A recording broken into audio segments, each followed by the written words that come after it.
एक science graduate से लेकर एक टीनेज नेशनल जियोग्राफिक फैन तक हर किसी ने सुपरनोवा, ब्लैक होल, समय में पीछे जाने या सुपरमैन की तरह प्रकाश की गति से आगे निकलने जैसे एस्ट्रोनॉमिकल घटनाओं के बारे में सुन चुका है।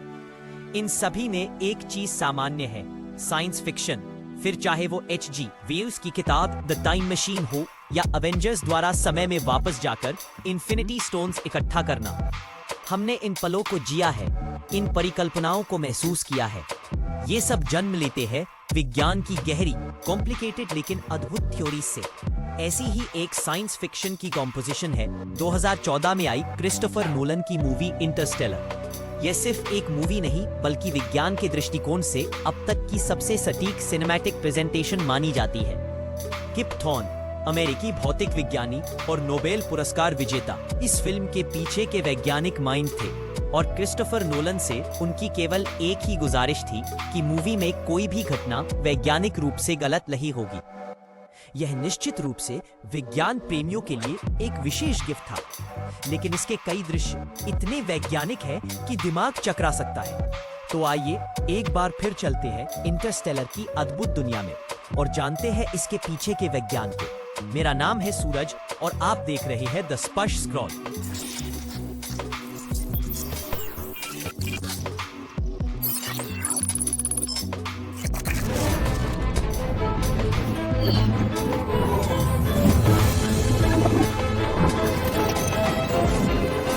की शुरुआत एक विनाशकारी भविष्य से होती है, जहां धूल भरी आंधियां बर्बादी मचा रही हैं, मानवता संकट में है और जीवन नीरस हो चुका है।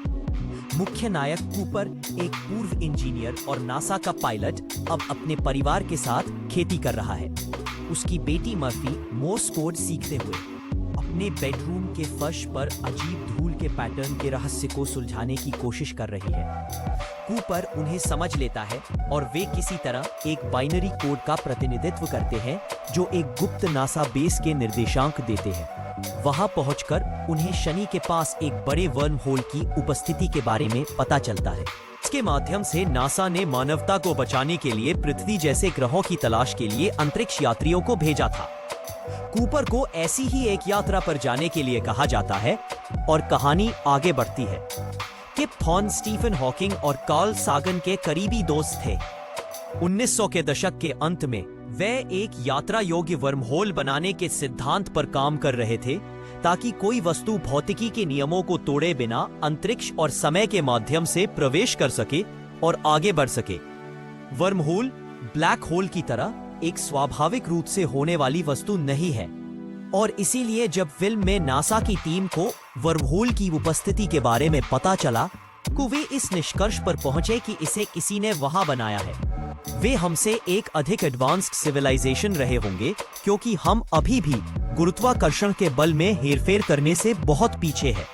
वर्महोल मूल रूप से अंतरिक्ष और समय के दो हिस्सों के बीच एक पुल है। वर्महोल के प्रत्येक सिरे को मुंह कहा जाता है और दोनों को जोड़ने वाले रास्ते को गला कहा जाता है। प्रत्येक मुंह को अंतरिक्ष और समय के अलग अलग माप का अनुभव करने के लिए बनाया जा सकता है। इसे किसी भारी वस्तु के पास रखकर या इसे प्रकाश की गति के पास ले जाकर। उदाहरण के लिए, यदि वर्महोल का एक सिरा एक ब्लैक होल के पास रखा जाता है और एक सिरा पृथ्वी के पास, तो ब्लैक होल के पास वाला मुंह पृथ्वी के पास वाले मुंह की तुलना में समय का बहुत धीमी गति से अनुभव करेगा और समय और अंतरिक्ष के इस अंतर का उपयोग समय के माध्यम से या अधिक तेजी से एक बड़ी दूरी के माध्यम से यात्रा करने के लिए किया जाता है।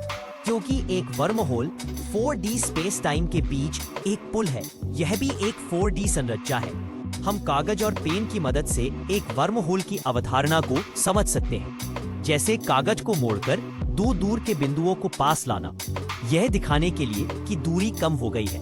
यह सिर्फ एक जनरलाइजेशन है और वर्महोल की वास्तविक संरचना वास्तव में 4 डायमेंशनल है। फिल्म में हम देख सकते हैं कि वर्महोल को एक पाइप जैसे छेद के रूप में नहीं दिखाया गया है, बल्कि एक गोलाकार छेद के रूप में दिखाया गया है।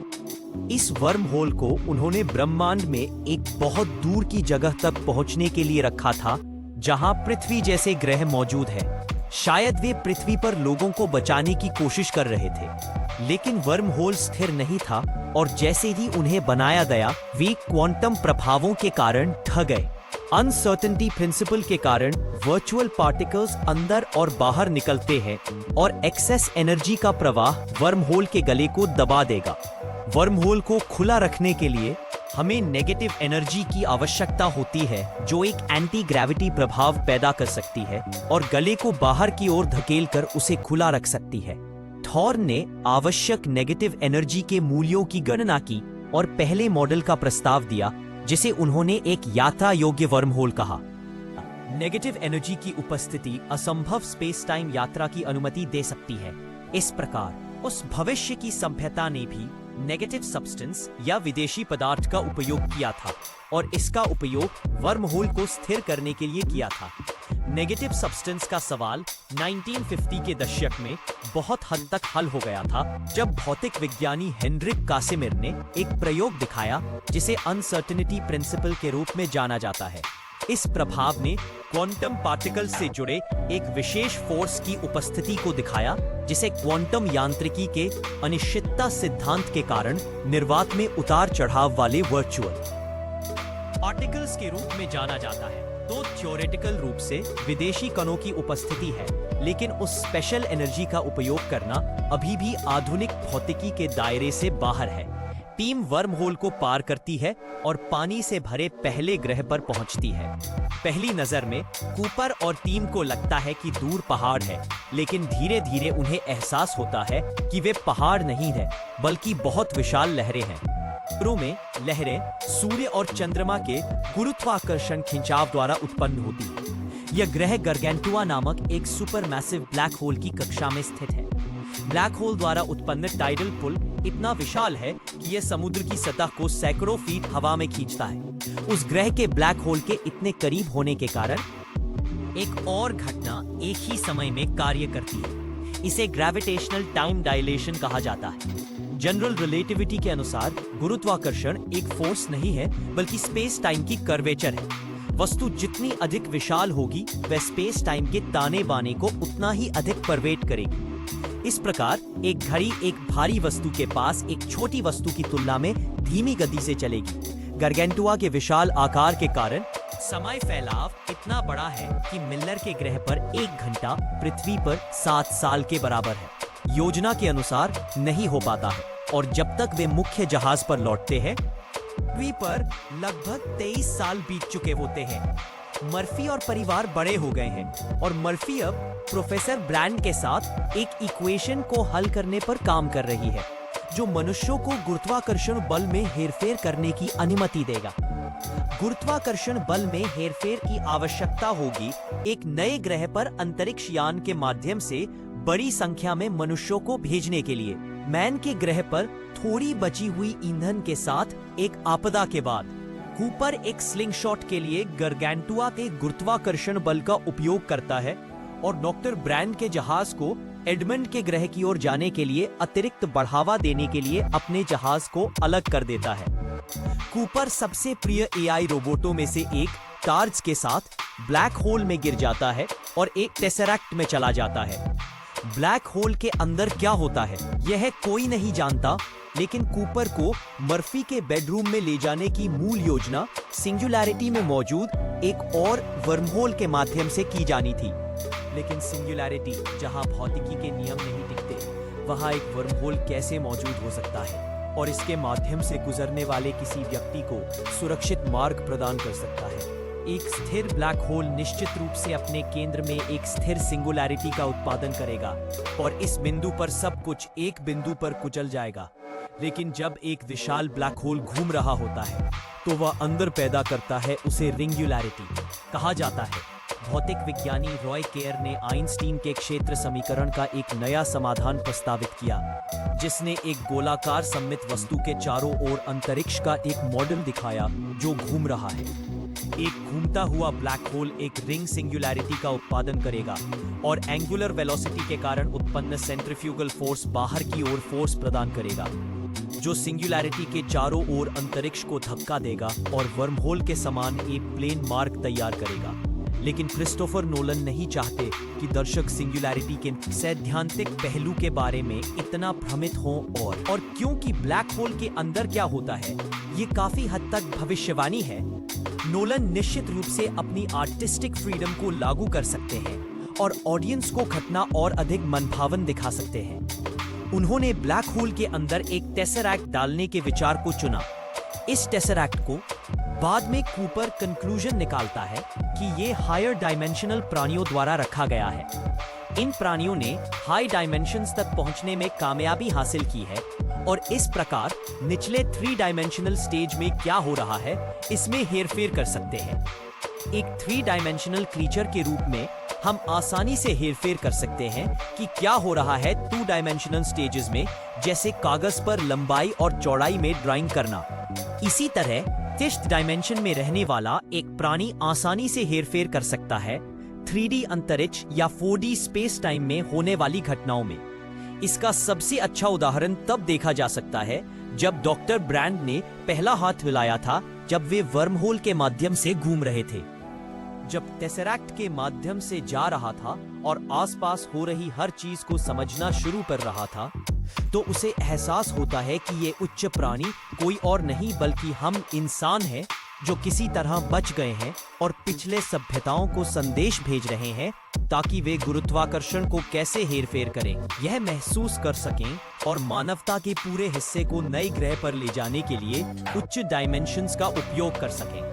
एक टेसरैक्ट एक घन का 4D एनालॉग है और टेसरैक्ट का प्रत्येक चेहरा एक 3 डायमेंशनल क्यूब है। कूपर हाइपर क्यूब के एक चेहरे में घूम रहा है। टेसरैक्ट के चेहरे के अंदर सब कुछ हो रहा है और टेसरैक्ट का आंतरिक हिस्सा बल्क है जो उच्च डायमेंशनल का प्रतिनिधित्व करता है। इस प्रकार समय को एक आयाम के रूप में भौतिक रूप से उच्च डायमेंशनल यानी बल्क के माध्यम से संचालित होते हुए दिखाया गया है।